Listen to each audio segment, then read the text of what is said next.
সবাইকে জানাই শুভ নববর্ষ। নববর্ষে নিশ্চয়ই সবাই অনেক ভালো ভালো খাবার খেয়েছো, আর আমিও খাবার খেয়েছি, কিন্তু মায়ের হাতের রান্না। মা এখানে করেছিল 5 রকমের ভাজা, আম ডাল, মাছের মাথা দিয়ে কুমড়ো পুঁই শাক, তার সাথে মাছের তরকারি আর চিংড়ির ঝাল।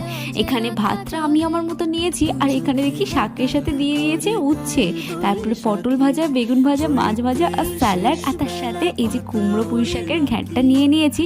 আর আম ডাল তো আমার খেতে জাস্ট অসাধারণ লাগে গরমের মধ্যে। তো আম ডাল আর মাছের মাথা সব সময় আমার জন্যই থাকে, আর তার সাথে নিয়েছি অল টাইম ফেভারিট চিংড়ি। তো এই হলো আজকে আমাদের লাঞ্চ থালি। তো ফার্স্টে শাকটা দিয়ে খেয়ে দেখলাম বেশ তেতো ছিল কিন্তু, আর এদিকে আম ডাল আমার ফেভারিট, তার সাথে একটু ভাজা দিয়ে খেয়ে নিলাম।